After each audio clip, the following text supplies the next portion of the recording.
اور دیوہ شریف کی سرزمین پر اگر ہم چلے تو حضرت سرکار وارث پاک علیہ رحمت و رضوان کے ایک بے حد شہید خلیفہ حضرت بیدم شاہ وارثی رحمت اللہ علیہ نے ایک شعر کہا تھا، اور وہ شعر حضرت عنبر شاہ وارثی کی نظر کیا تھا۔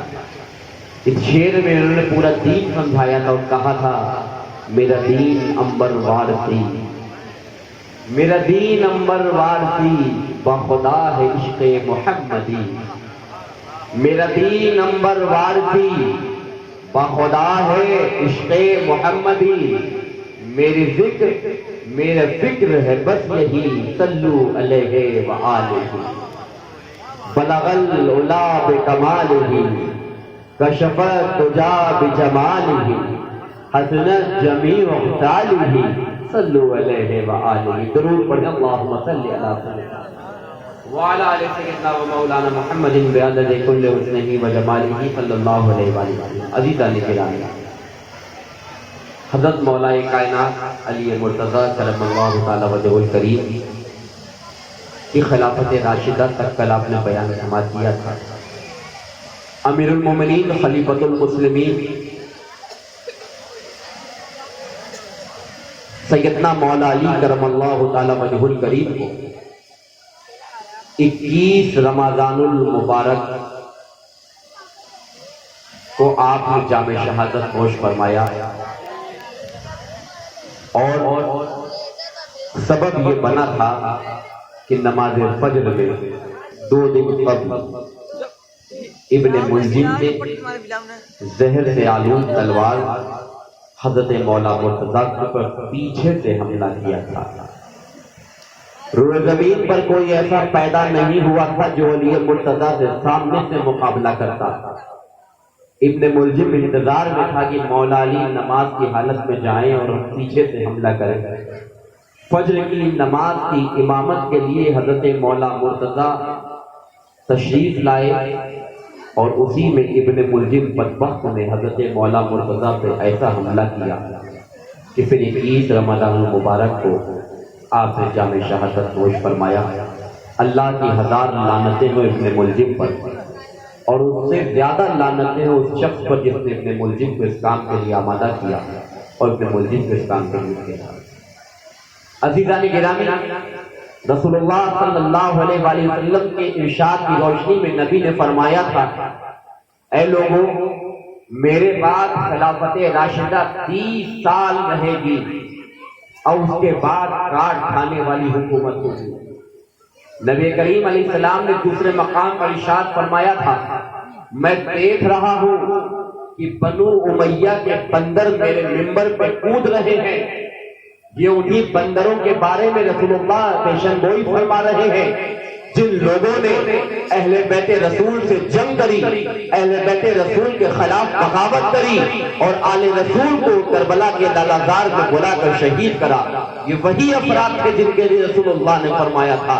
عزیزان گرامی، حضرت سیدنا ابوبکر صدیق، حضرت سیدنا عمر بن خطاب، عثمان ذو النورین، مولا کائنات، ان سب کی خلافت کو ملائیں گے تو ابھی خلافت راشدہ مکمل نہیں ہوئی تھی۔ ابھی خلافت راشدہ کے مکمل ہونے میں 6 ماہ اور کچھ دن باقی تھے، جس خلافت راشدہ کو سیدنا سرکار امام حسن مجتبی شہید گل کو قبا سیدنا مولا امام حسن علیہ السلام نے تخت خلافت پر بیٹھ کر اپنے نانا جان کی پیشن گوئی کو پورا کرا، اور خلافت راشدہ 30 سال مکمل ہوئی۔ امام حسن علیہ السلام کو خلافت راشدہ کے درمیان سیدنا امام حسن کو شہید کروا دیا گیا، اور ان کی شہادت کا جو سبب بنا تھا، عزیزان گرامی، پوری دنیا جانتی ہے امام حسین کو کربلا میں شہید کیا گیا تھا، مگر اس بدترین ناصبیوں کا ظلم صرف خاندان رسول کے شہزادے امام حسین ہی پر نہیں تھا، بلکہ امام حسن کو جس دردناک حالت میں شہید کیا گیا، رب العزت کی قسم وہ کسی بھی مسلمان کے لیے بیان کے قابل نہیں ہے۔ سیدنا امام حسن علیہ السلام کو شہید کرنے کی یہ پلاننگ کری گئی، اور کئی مرتبہ حضرت فرماتے ہیں کہ امام حسن کو زہر دیا گیا، اور جب امام حسن کو زہر دیا جاتا تھا آپ روضہ رسول پر جاتے تھے اور اپنے نانا جان کی قبر سے لپٹ جاتے تھے۔ تربت مصطفیٰ کی یہ برکت تھی، روضہ رسول کی یہ برکت تھی، نبی مکرم کی قبر انور کی یہ برکت تھی۔ امام حسن کو جو زہر دیا جاتا تھا وہ زہر کا اثر ختم ہو جایا کرتا تھا، اور ہر بار آپ روضہ رسول پر جایا کرتے تھے، ہر بار زہر کا اثر ختم ہو جایا کرتا تھا۔ عزیزان گرامی، رسول اللہ نے فرمایا تھا، حضرت سیدہ فاطمہ الزہرا سلام اللہ علیہا تھے، اے فاطمہ میں دیکھ رہا ہوں کہ میری امت جو ہے ان دونوں شہزادوں کو شہید کرے گی۔ سیدہ فاطمہ کی آنکھوں میں آنسو آ گئے تھے، عرض کرتی ہے یا رسول اللہ کہ وہ کیسے لوگ ہوں گے جو میرے بیٹوں کو شہید کریں گے؟ نبی مکرم نے فرمایا تھا، اے فاطمہ تمہارے ان دونوں بیٹوں کو اللہ کے دین کی بقا کے لیے، میری شریعت کی پاسبانی کے لیے، میرے ناموس کے تحفظ کے لیے حسن کو زہر دے کے شہید کیا جائے گا، اور حسین کو کربلا کے لرزات میں شہید کیا جائے گا۔ اللہ کے نبی کی بیٹی نے جب یہ بات سنی، سیدہ کائنات نے یہ بات سنی، اللہ کی بارگاہ میں ہاتھ اٹھا کے دعا کرتی ہے، اے پروردگار وہ اور مائیں ہوں گی جو اپنے بچوں کی جان کی دہائی دے اور اپنے بچوں کی جان کی حفاظت کے لیے دعا کرے، مگر میں رسول اللہ کی بیٹی ہوں، اے اللہ تجھے تیری عظمت کا واسطہ ہے، تجھے میرے بابا محمد رسول اللہ کی رسالت کا واسطہ ہے، تجھے میرے شوہر علی مرتضیٰ کی ولایت کا واسطہ ہے، اے اللہ جب میرے بیٹے حسن کو زہر دیا جا رہا ہے، پروردگار حسن کو وہ قوت دے دینا کہ حسن کے اندر شہادت کا جذبہ اس استقامت کے انداز میں ہو کہ حسن دریا وزاری نہ کرے بلکہ صبر و شکر کے ساتھ اپنی جان کو تیری بارگاہ میں قربان کر دے۔ اور اے پروردگار تیری بارگاہ میں دعا ہے کہ میرے بیٹے حسین کو جب کربلا میں بھوک و پیاس کے عالم میں شہید کیا جا رہا ہو، اے پروردگار حسین کو وہ طاقت دینا، حسین کو وہ شجاعت دینا کہ حسین ان تمام تر مشقتوں کو تو برداشت کر لے، مگر اے پروردگار کبھی دین کے تیرے رسول کی شریعت کے پرچم کو جھکنے نہ دے۔ سیدہ فاطمہ الزہرا کی جب دعا باب اجابت کو ٹکرا رہی ہے، پورے ملائکہ یہ دعا سن کے رو رہے ہیں، ملائکہ کی آنکھوں میں آنسو ہے اور زمین والے رو رہے ہیں، عرش میں ملائکہ رو رہے ہیں۔ ایک ماں جس دل کے ساتھ اپنے بچوں کی قربانی کو قبول کر رہی ہے، اس سیدہ کائنات بھی جانتی ہے اور کوئی نہیں جان سکتا ہے، اس صبر و تحمل کے ساتھ، اس استقامت کے بے انداز کے ساتھ اور اس کی مستحکم انداز کے ساتھ سیدہ اپنے دونوں بچوں کی قربانی کو قبول کر رہی ہے اور عرض کر رہی ہے، پروردگار میں اپنے بچوں کی جان کی حفاظت کی دعا نہیں کرتی، بس یہ دعا کرتی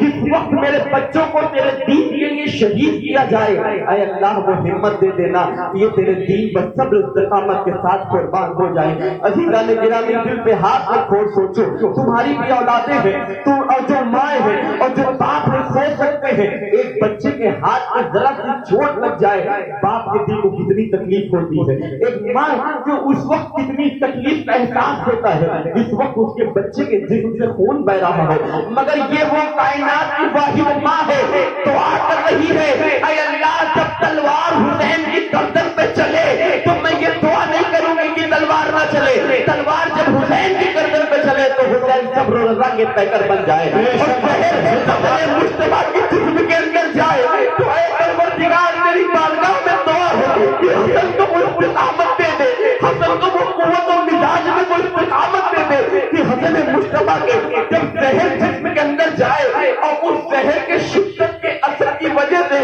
حسن مجتبیٰ کو الٹیاں ہو آتے، حسن مجتبیٰ کی کٹ کٹ کے باہر گرے، تو اے اللہ حسن کو وہ قوت دے دے کہ حسن تیری بارگاہ میں کریا نہ کرے بلکہ تیرے رسول کی شریعت کے تحفظ کے لیے، تیرے دین کے تحفظ کے لیے قربان ہو جائے۔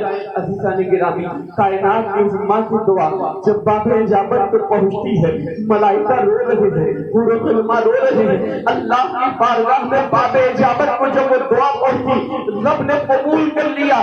یہ سیدہ فاطمہ کی دعا کا اثر ہے کہ کربلا میں پورا خاندان رسالت قربان ہو گیا، مگر یزید کے ہاتھ میں بیعت نہ کرا اور امام حسن مجتبیٰ کو زہر دے دیا گیا، مگر مگر یزیدی اور یزید کے پیروکار اور اس فکر کے اس کے قبل لوگوں سے امام حسن مجتبی علیہ السلام نے کسی قسم کا معاہدے کو قبول نہ کرا. تاریخ جانتی ہے, تاریخ آج بھی گواہ ہے رسول اللہ کے بیٹے حسن پر کیسا ظلم کیا گیا تھا. امام حسن مجتبی علیہ السلام کو مدینہ منورہ کو چھوڑنے پہ مجبور کر دیا گیا تھا.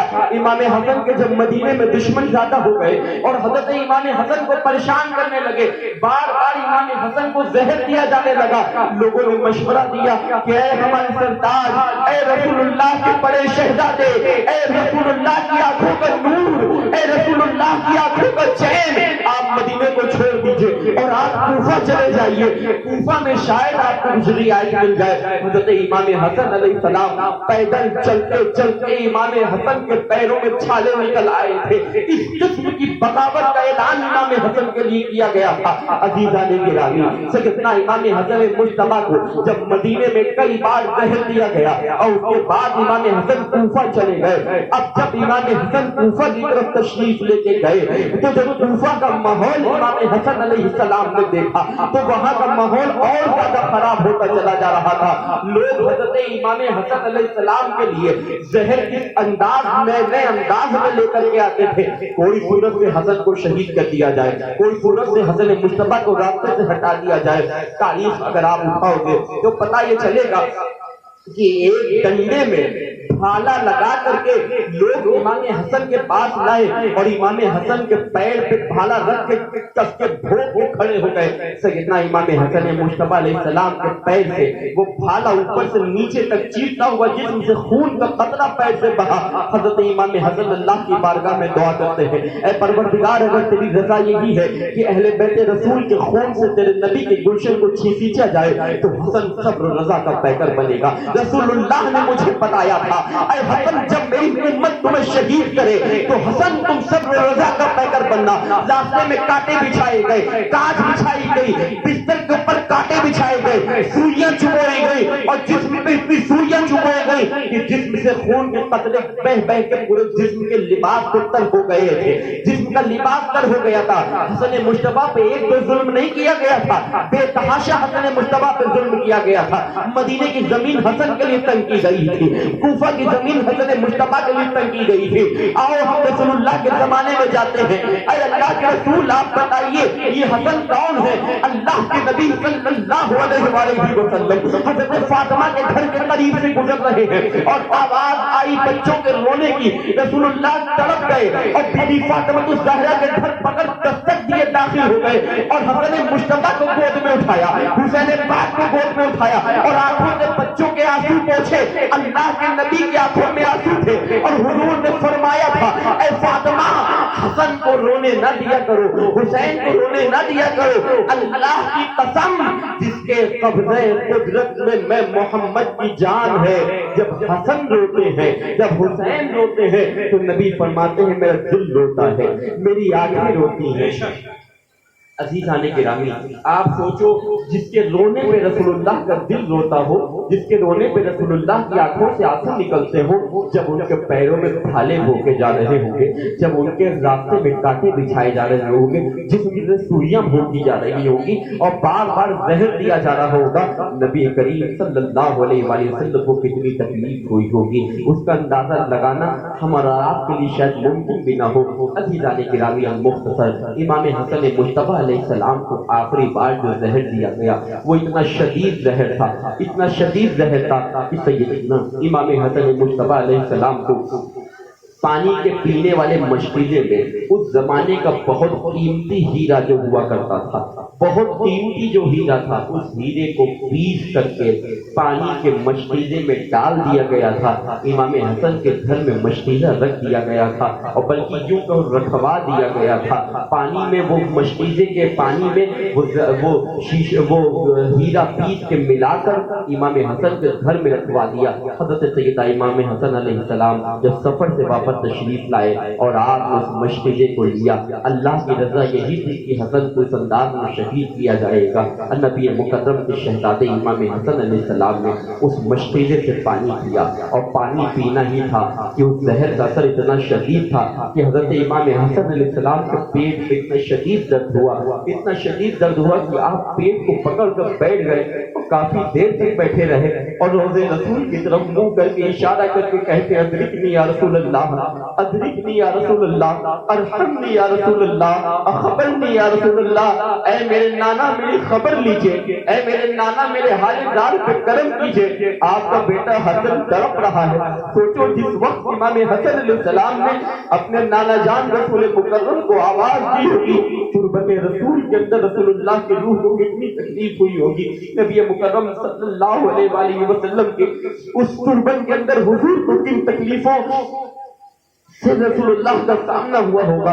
عزیزان گرامی، المختصر امام حسن علیہ السلام وہ اپنا پیٹ پکڑ کے بیٹھتے ہیں، پھر تھوڑی دیر میں وہ مچھلی کی طرح زمین پہ تڑپنے لگتے ہیں۔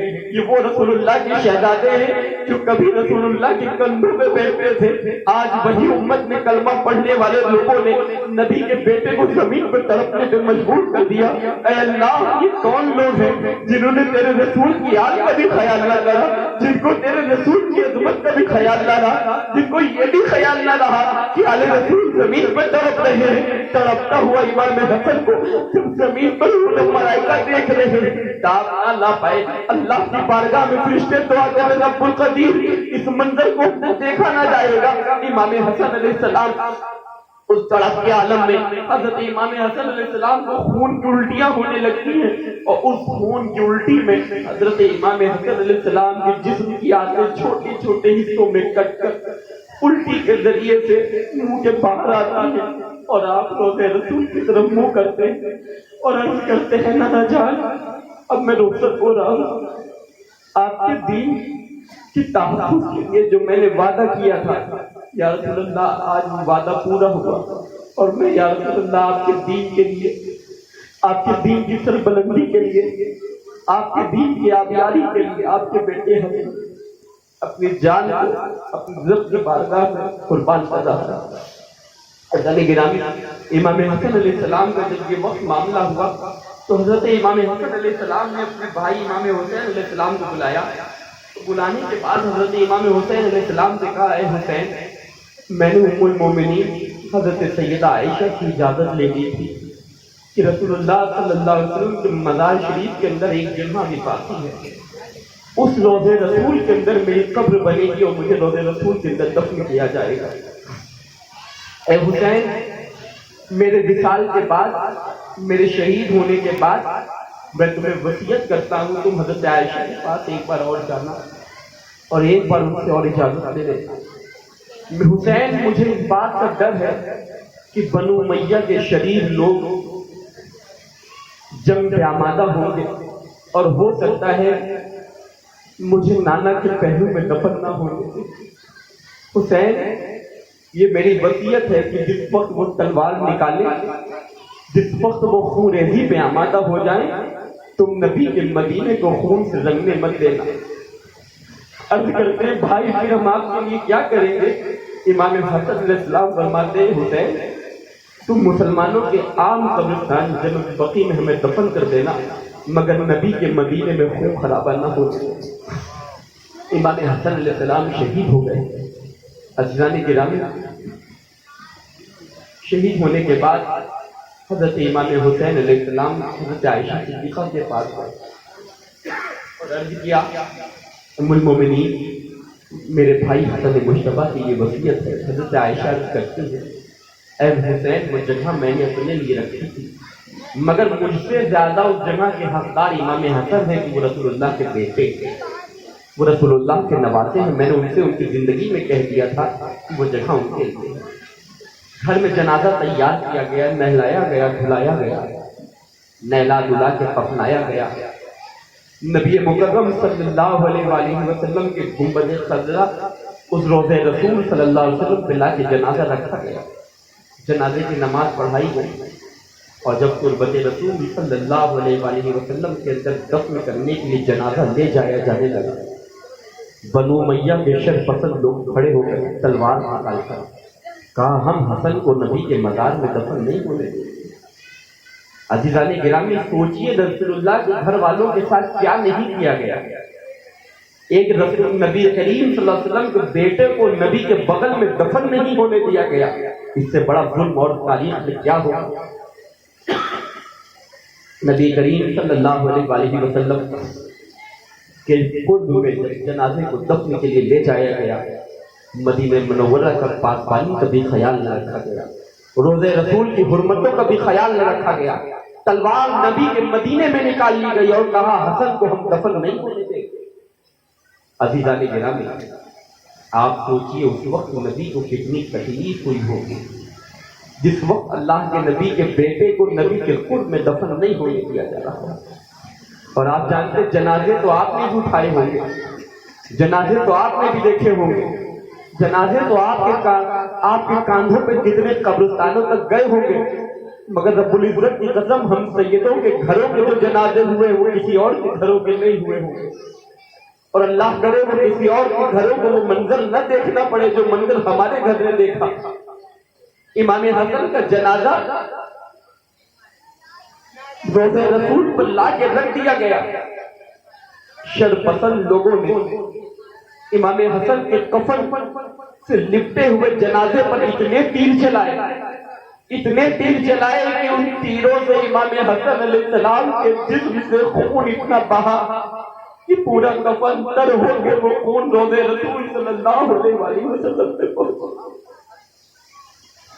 جب وہ خون کا قطرہ وہ امام حسن جن کے رونے پہ نبی کو تکلیف ہوتی تھی, جب ان کا خون رسول اللہ کی مزار تک پہنچا ہوگا سوچو نبی کو کتنی تکلیف ہوئی. بغیر ان شرپسند لوگوں نے اس کا بھی خیال نہیں کیا اور جنازہ امام حسن کا واپس گھر لایا گیا. گھر جنازہ واپس لا کر پھر دوبارہ کفن پہنایا گیا اور کفن دوبارہ جو پہنایا گیا وہ بھی خون سے پورا تر ہو گیا تھا. حضرت صحابہ کرام نے بڑے صحابہ نے امام حسین کو مشورہ دیا, امام حسین امام حسن کی وصیت تھی جب روزے رسول پہ دفن نہ کرا جائے تو مسلمانوں کے عام قبرستان میں دفن کر دیا جائے. ایک بار درود پاک پڑھے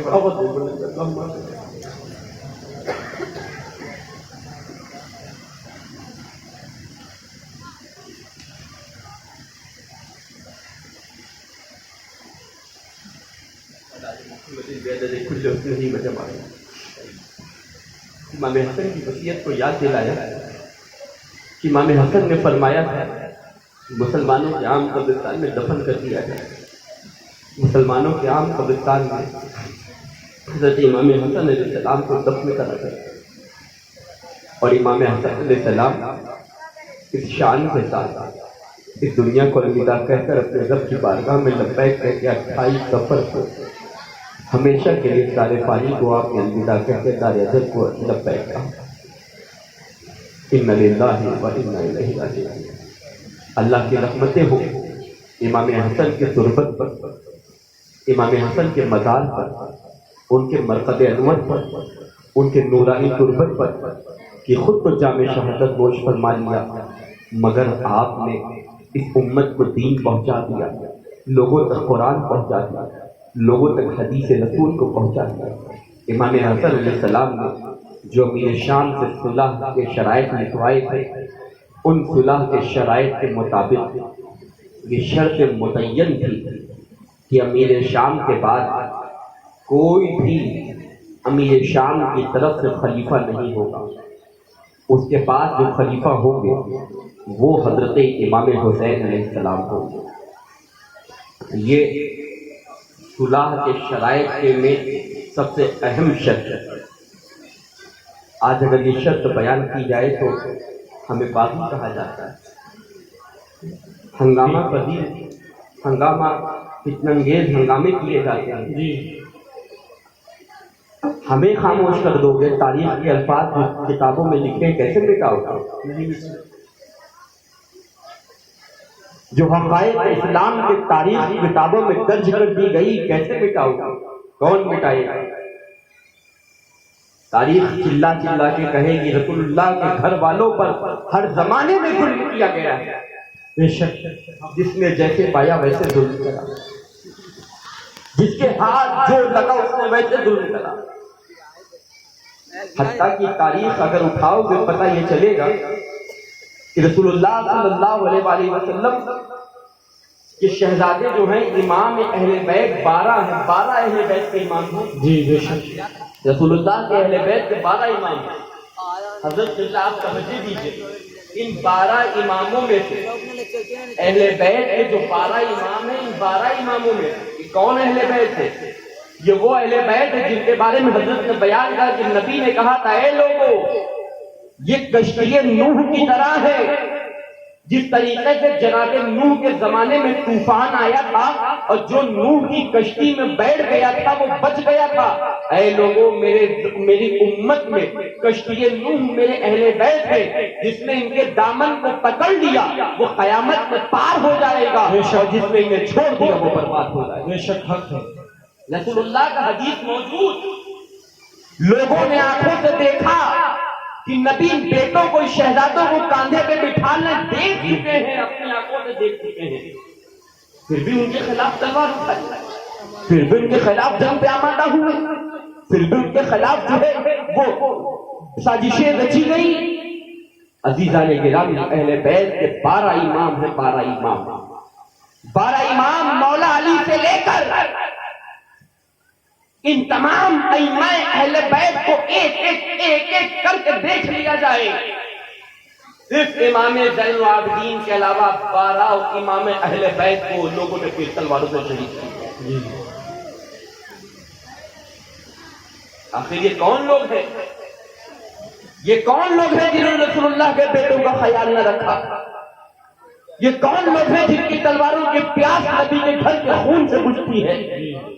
یہ کون لوگ ہیں جن کی تلواروں کو ہمیشہ نبی کے گھر والوں کے خون کی پیاس رہتی ہے؟ اللہ کی لعنتیں ہوں ان پر جنہوں نے نبی کے گھر والوں پر تلوار اٹھایا، ان کے جسم ناز پہ چلایا اور رسول اللہ کے گھر والوں کو شہید کرا۔ 1000 لعنتیں ہوں ان کے اللہ کے ان کے اوپر، اور اللہ تبارک و تعالیٰ کی لعنتیں ان لوگوں پر بھی ہوں جنہوں نے نبی کے اہل بیت کے خلاف بغاوت کری، ان کے خلاف سازشیں رچی، ان کے خلاف لوگوں کو بلوایا اور اہل بیت علیہم السلام کے حقائق کو چھپایا۔ زمانہ جانتا ہے کہ رسول اللہ کے اہل بیت کے خلاف جو پروپیگنڈے کیے گئے، جو مظالم کے پہاڑ توڑے گئے، وہ دنیا سے چھپے نہیں ہیں۔ ابھی نبی کو گئے ہوئے 50 سال بھی نہیں گزرے تھے، نبی کو گئے ہوئے 30 سال بھی نہیں گزرے تھے کہ نبی کے گھر والوں پہ تلواریں اٹھا لی گئی تھی، نبی کے گھر والوں کے خلاف آوازیں اٹھا دی گئی تھی۔ ابھی نبی کریم صلی اللہ علیہ وسلم کو قبر انور میں گئے ہوئے 30 سال کا بھی عرصہ نہیں گزرا تھا، رسول اللہ کے اہل بیت کے خلاف بغاوتیں شروع ہو گئی تھی۔ قوم مسلم اندازہ لگا لو کہ اس زمانے میں جب لوگوں نے اپنی آنکھوں سے دیکھا تھا کہ نبی کندھے پہ بٹھا رہے ہیں، اپنے بالوں کو پکڑا رہے ہیں، اور آگے چلو اور دیکھو جب زمانے نے یہ دیکھا تھا کہ حضرت سیدنا عمر ابن خطاب امیر المومنین خلیفۃ المسلمین کے بیٹے عبداللہ ابن عمر جب کھیل رہے ہیں اور کھیلنے والے ذات جو ہے عبداللہ ابن عمر کی ہے، جن کے ساتھ کھیل رہے ہیں وہ امام حسین ہے، بچے آپس میں کھیلتے کھیلتے کچھ جھگڑا ہو گیا، کچھ بچوں میں لڑائی ہو گئی، کن بچوں میں؟ امام حسین میں اور عبداللہ ابن عمر میں آپس میں کچھ لڑائی ہو گئی۔ تو جانتے ہو حضرت عبداللہ ابن عمر نے کیا کہا؟ اے حسین آپ کیا سمجھتے ہو؟ میں عبداللہ ابن عمر ہوں، میں عمر ابن خطاب کا بیٹا ہوں، میرے بابا امیر المومنین ہے، میرے بابا تخت رسالت پہ بیٹھے ہیں، مسلمانوں کے امیر ہیں، تم کیا سمجھتے ہو؟ آپ جانتے ہو کہ امام حسین نے کہا اے عبداللہ ابن عمر سنو، اہل منبر کی خاص توجہ، اہل منبر کی خاص توجہ، آپ یاد رکھیے، خاص سب لوگ توجہ کے ساتھ سنیں، صحابی رسول کا بیٹا عبداللہ ابن عمر جب عمر ابن خطاب کو شہزادے حسین پاک کو یہ کہہ رہے جانتے ہو میرے بابا امیر المومنین، میرے بابا خلیفۃ المسلمین تو رسول اللہ کے بیٹے نے کیا جواب دیا تھا؟ اے عمر ابن خطاب کے بیٹے، اگر تمہارے بابا امیر المومنین ہیں تو کیا ہوا، تم بھی میرے غلام اور تمہارے بابا بھی میرے نانا کے غلام۔ واہ واہ واہ، نعرہ تکبیر، نعرہ رسالت، نعرہ حیدری، ذکر شہدائے کربلا، فیضان اہل بیت و اطہار، حضور فیض ملت۔ جیسے ہی عبداللہ ابن عمر نے یہ بات سنی، تیور بدل گیا، دوڑتے ہوئے حضرت ابو عمر ابن خطاب کے پاس گئے اور کہا اے ابا چلیے اور خبر لیجیے۔ کس کی خبر؟ امام حسین کی خبر لیجیے چل کے۔ کیا ہوا؟ ابا وہ یہ کہہ رہے ہیں تم بھی اور تمہارے باپ بھی ہمارے غلام اور ہمارے نانا کے غلام۔ حضرت عمر نے کہا بیٹا صحیح سے سنا تھا، یہی کہا تھا؟ ہاں ابا یہی کہا تھا، سنا تھا۔ بیٹا صحیح سے سنا تھا، یہی کہا تھا؟ ہاں صحیح سے سنا تھا، یہی کہا تھا۔ بیٹا صحیح سے سنا تھا؟ ہاں ابا صحیح سے سنا۔ عمر ابن خطاب نے کہا رک جاؤ، اندر گئے اور کچھ لیا اور واپس تشریف لے آئے، اور لانے کے بعد امام حسین کے پاس گئے، عرض کرتے ہیں السلام علیکہ یا سیدی، اے سید زادے آپ پہ اللہ کے سلام، اے میرے سردار آپ پہ اللہ کے سلام، سبحان اللہ، اے شہزادے رسول آپ پہ اللہ کے سلام۔ بے شک۔ ہاتھ باندھ کے کھڑے ہو گئے، کہا میرا بیٹا عبداللہ ابن عمر کہہ رہا ہے کہ آپ نے کہا کہ میں اور میرے بیٹا آپ اور آپ کے نانا کا غلام۔ جی وقت کا امیر المومنین جو ہے ابن خطاب وہ گھٹنوں کے بل بیٹھے ہیں، گھٹنوں کے بل۔ کہا بیٹا حسین کہ آپ نے کہا ہے، رسول اللہ کے بیٹے تھے، جھوٹ نہیں بولتے۔ جی رسول اللہ کے بیٹے تھے، چہرہ دیکھ کے مروت نہیں کرتے تھے، وقت کے حساب سے زبان نہیں بدلتے تھے، ایک زبان ایک زبان۔ کہاں عمر بن خطاب میں نے کہا تھا اور پھر کہہ رہا ہوں آپ اور آپ کا بیٹا میرے بابا کا غلام، پھر کہہ رہا ہوں۔ حضرت عمر بن خطاب کی آنکھوں سے آنسو نکلے اور جیب سے ایک کاغذ نکالا اور قلم دیا، کہا سرکار آپ جو کہہ رہے ہیں وہ لکھ دیجیے، لکھ دیجیے جو کہہ رہے ہیں لکھ دیجیے۔ امام حسین کے تیور جو تھے وہ بدلے ہوئے تھے، کلمہ لیا اور لکھ دیا، اے عمر ابن خطاب آپ اور آپ کا بیٹا عبداللہ ابن عمر میرے نانا اور میرا غلام۔ حضرت عمر ابن خطاب نے وہ پرچہ موڑا اور کھڑے ہو گئے، اپنے بیٹے عبداللہ ابن عمر سے کہا اے میرے بیٹے میں تمہیں وصیت کرتا ہوں کہ جب میرا انتقال ہو جائے تو میری قبر میں میرے سرہانے اس پرچے کو دفن کر دے۔ واہ واہ واہ واہ، سبحان اللہ سبحان اللہ، زندہ باد زندہ باد۔ عمر ابن خطاب کے بیٹے ماشاءاللہ کہے بابا ڈانٹیے، بدلہ لیجیے، کہیے، تنبیہ کیجیے، کہہ رہے نہیں میرے بیٹے تمہیں نہیں پتا، یہ میں اس لیے لکھوا رہا ہوں کہ کل قیامت کے دن میرا رب مجھ سے سوال کرے کہ عمر کیا لے کر آئے ہو۔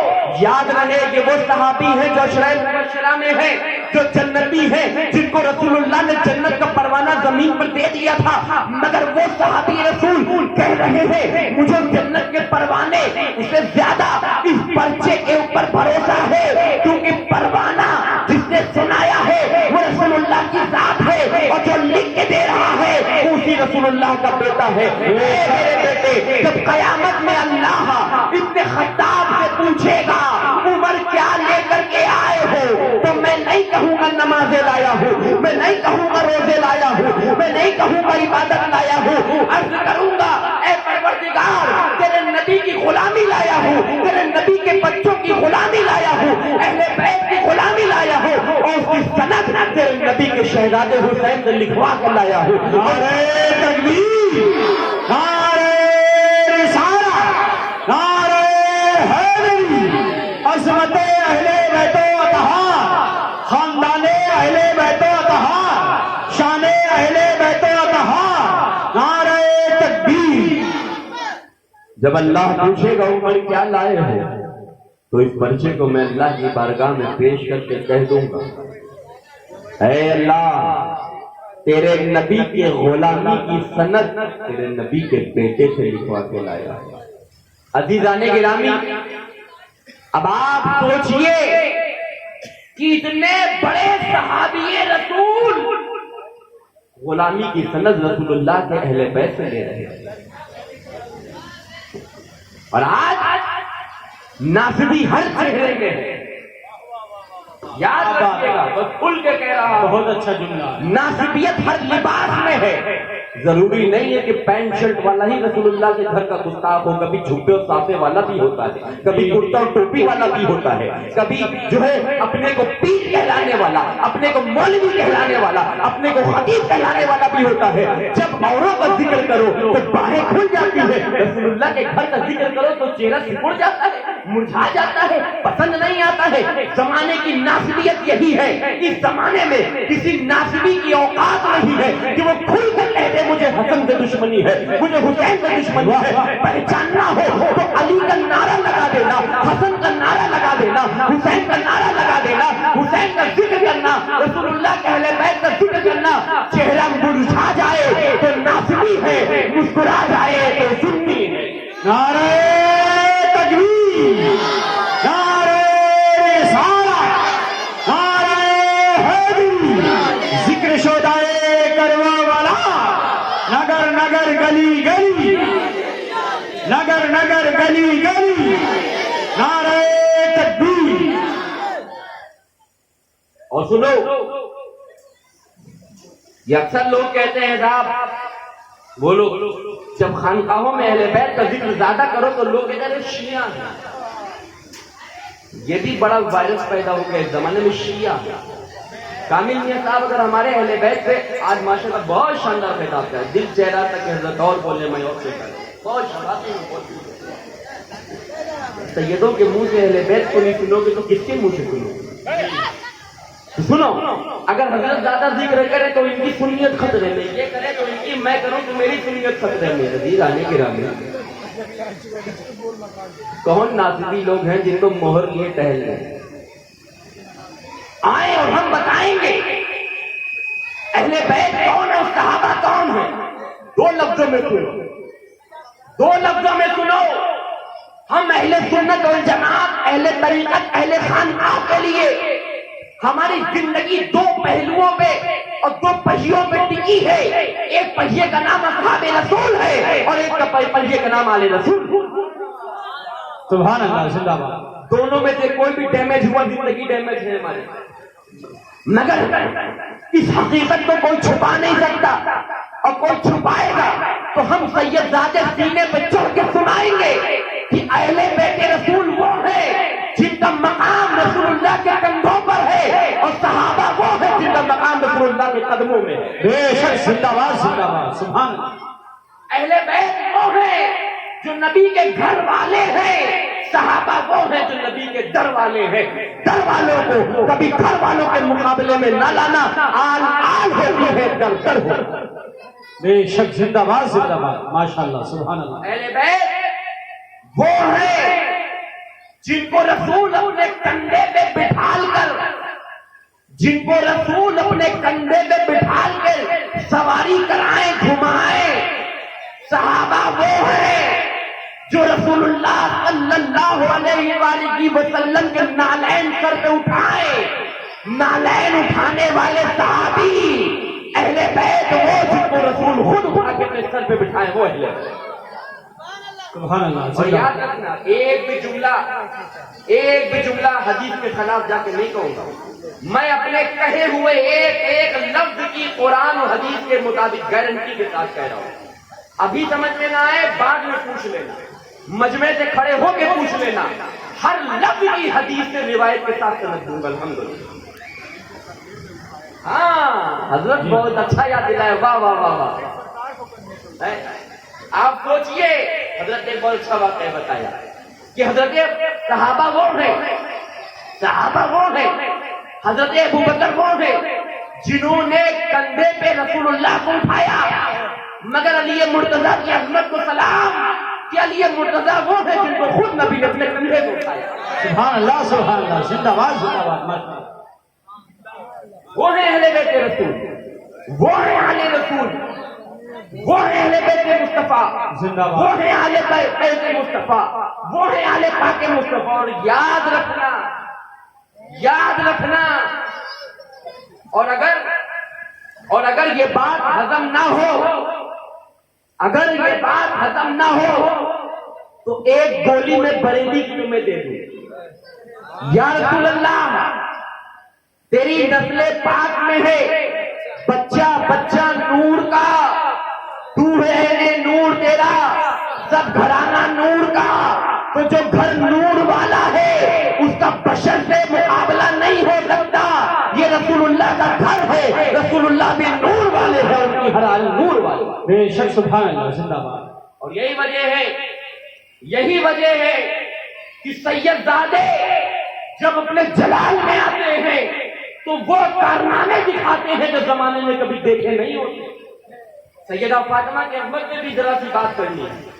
سیدہ فاطمہ کی عظمت پر میں بہت پیچھے نہیں جاؤں گا، آج سے 100 سال پیچھے جاتا ہوں اور آپ کی عقیدتوں کو وارث الاولیاء تاجدار دیوا سرکار وارث پاک تک لے کے چلتا ہوں. حضرت وارث پاک فرماتے ہیں، ابھی حضرت فرما رہے تھے نا کہ ہر وہ ولی جب ہی بنے گا جب وہ مولا علی کے در سے خیرات ملے تبھی تو ولی بنے گا. ہر ولی علی کے در سے گزرے گا تب ولی بنے گا. یہی پتا تھا ہمیں، یہی ہم نے پڑھا تھا، مگر جب وارث پاک ملے تو پتا ذہن تھوڑا سا اور بدل گیا. سرکار عالم بنا فرماتے ہیں لوگوں پوری دنیا کو جو ولایت ملی، غوث اعظم کو، غریب نواز کو، مخدوم پاک کو، ان تمام اکابر اولیاء صوفیاء کو جو ولایت ملی مولا علی کے در سے ملی. مگر مجھے وارث علی کو جو ولایت ملی وہ ہم سیدوں کی دادی فاطمہ الزہرا کے در سے ملی ہے. اور میں خاموش نہ رہوں گا، میں سیدہ کے در سے ولی بنا ہوں. میں 70,000 لوگوں کو فاطمہ الزہرا کے فیضان سے ولی بناؤں. سبحان اللہ زندہ باد. 70,000 لوگوں کو ولی بناؤں. یہ ہے وہ فاطمہ الزہرا، یہ ہے وہ سیدوں کی ماں. جب حضرت ابوبکر کے بیٹے نے حضرت ابوبکر صدیق سے سوال کیا تھا، اے امیر المومنین، نبی کے گھر والوں کو بیت المال میں، امام حسن کو، امام حسین کو بیت المال میں ڈبل حصہ کیوں دیا جاتا؟ ہمیں سنگل ملتا تو انہیں بھی سنگل ملے. اللہ کے نبی صلی اللہ علیہ وسلم کے خلیفہ اول حضرت ابوبکر نے کہا تھا، اے میرے بیٹے، تمہارا بابا حسین کا جیسا بابا ہے، جیسا بابا حسین کے جیسا ہے ویسا تمہارا باپ نہیں ہے.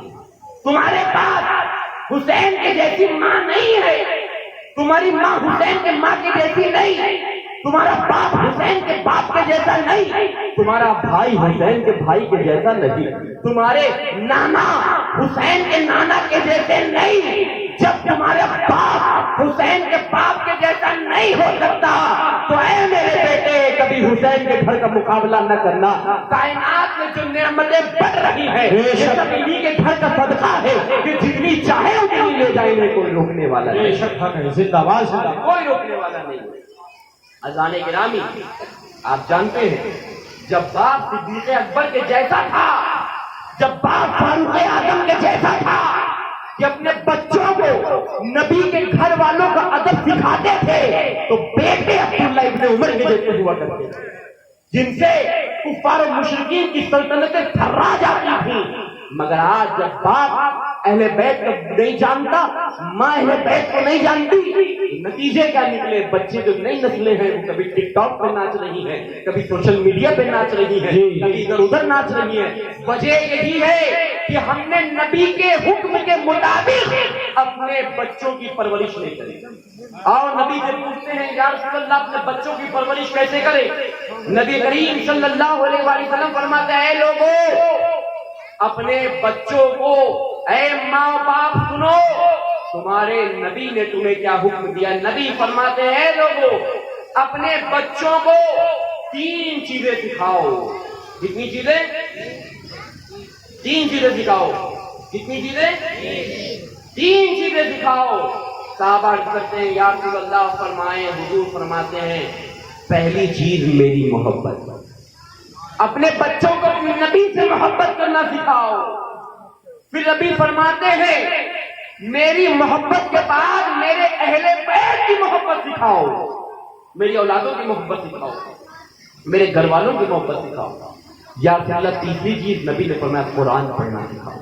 اے میرے آقا، قرآن تو سب سے پہلے ہونا چاہیے تھا، مگر نبی کی بارگاہ میں زانو ادب طے کر کے جب ماں باپ سوال کریں گے تو جواب ملے گا۔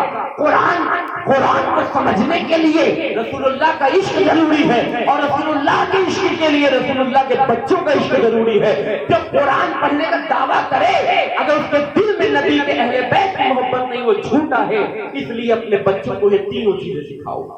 اور جب آج ماں باپ ان تینوں چیزوں سے خالی ہیں تو وجہ یہی ہے کہ بچے ماں باپ کی فرما برداری نہیں کر رہے، ماں باپ کے نافرمان بچے ہو رہے ہیں۔ میں ان بچوں سے کہوں گا، قوم کے نوجوانوں سے کہوں گا کہ تم اپنی آخرت خراب مت کرو۔ تم نے تو یہ سن رکھا ہے نا، ماں کے قدموں کے نیچے جنت ہے۔ کچھ لوگوں نے یہ بات سن کر کے تو باپ کو پیٹ کے پیچھے ڈال دیا، اس سے تو کچھ ہونا ہی نہیں ہے، اس کا کیا کام ہے؟ اس نے تو کمایا کھلایا بڑا کر دیا، دیٹس آل، میٹر کلوز، قصہ ختم۔ سنا رسول اللہ کی حدیث، نبی فرماتے ہیں اگر ماں کے قدموں کے نیچے جنت نبی نے بتائی ہے، اسی نبی نے یہ بھی بتایا ہے اے لوگوں تمہارا باپ جنت میں لے جانے کا راستہ، بے شک باپ جنت تک پہنچانے کا راستہ ہے۔ لوگوں ماں باپ کی عظمت کو پہچانو، ماں باپ کی اہمیت کو پہچانو، ماں باپ کے عظمت و رفعت کو پہچانو۔ اور سن لو، میں چاہے کامل میاں ہو، چاہے سید معراج میاں صاحب ہو، چاہے یہ سب لوگ ایک مثال دے کے کہہ رہا ہوں، یہ مت کہنا کہ سید صاحب پر دعا کر رہے ہیں۔ ہم سب لوگ، بلکہ ہم ہی کیا، چاہے پھر وہ غوث اعظم ہی کیوں نہ ہو، وہ غریب نواز ہی کیوں نہ ہو، وہ دنیا کا کوئی قطب ہو، غوث ہو، ابدال ہو، محبوب ہو، مجذوب ہو، صالح ہو، قلندر ہو، فنا فی اللہ کی منزل پہ ہو، چاہے فنا فی شیخ کی منزل پہ ہو، چاہے فنا فی رسول کی منزل، کسی بھی منزل پہ ہو، پھر وہ پوری دنیا ایک طرف ہو جائے، پوری دنیا ایک طرف، اور ایک طرف صرف اکیلی ماں، ایک طرف پوری دنیا، ایک طرف اکیلی ماں اور باپ ہوئے، ماں باپ ایک طرف، پوری دنیا ایک طرف۔ آپ جانتے ہو یہ پوری دنیا مل کے ایک شخص کے لیے بد دعا کرے، اور صرف ماں اور باپ اللہ کی بارگاہ میں ہاتھ اٹھا کے دعا کرے۔ حدیث مصطفیٰ کا مفہوم یہ ہے اللہ پوری دنیا کی بد دعا کو ٹھکرا دے گا اور ماں باپ کی دعا بچوں کے حق میں قبول فرما لے گا۔ بے شک حق ہے، زندہ باد۔ ہم لوگ آتے ہیں، ہاتھ چومتے ہیں، پیر چومتے ہیں، ادب ہے آپ کا، لے نقول سے اچھی بات ہے، ہاتھ پیر ہمارے چومتے ہو، کبھی اپنے ماں باپ کی بھی چوما ہو۔ اس کے حقدار ہم سے زیادہ وہ لوگ ہیں۔ ماں کو آنکھیں دکھاؤ اور ہمارے آگے ہاتھ باندھو، باپ کو آنکھیں دکھاؤ اور ہمارے آگے ادب زانو ادب طے کرو۔ ماں باپ کو تڑپتا ہوا بستر مرگ پہ چھوڑو تو کبھی بغداد چلے جاؤ، تو روضہ رسول جاؤ، چاہے تم غریب نواز جاؤ، کہیں چلے جاؤ، اگر ماں تڑپ رہی ہے تو تمہاری حاضری کسی ولی کی بارگاہ میں قبول ہے۔ بے شک حق ہے، زندہ باد۔ یاد رکھنا، کیونکہ یہ عمل ہمیں اہل بیت کے در سے ملا ہے۔ اللہ کے نبی صلی اللہ علیہ وسلم کی بیٹی فاطمہ الزہرا کے شہزادے امام حسن امام حسین، جنہیں جو بھی قربانیاں دی اور یہ جو بھی فلسفہ ان کی قربانیوں کا ہے، یہ صرف دعا کا صلہ ہے بی بی فاطمہ الزہرا کی اور مولا مرتضیٰ کی۔ اس لیے ماں باپ سے بھی کہیں گے کہ بچوں کو دینی تعلیم دیجیے، اہل بیت کے بارے میں بتائیے، بچوں سے کہیں گے اللہ کے لیے اپنی آخرت مت خراب کرو، اپنے ماں باپ کو راضی کرو۔ اللہ رب العالمین کہنے سننے سے زیادہ ہم سب کو عمل کی توفیق عطا فرمائے۔ اور ایک بات سنیے، کل انشاءاللہ تبارک و تعالی، آج سے کربلا کا موضوع اہل بیت کا شروع ہو چکا تھا، اور کل انشاءاللہ تبارک و تعالی کل اپنی چوتھی شب ہے نا، کل چوتھی شب ہے، تو کل انشاءاللہ امام حسین علیہ السلام کا مدینے سے مکے کی طرف ہجرت کرنا، پھر کوفہ آنا، اور کوفہ کے اندر جو معاملات ہوئے جہاں تک وقت اجازت دے گا انشاءاللہ کل وہ بیان کیا جائے گا۔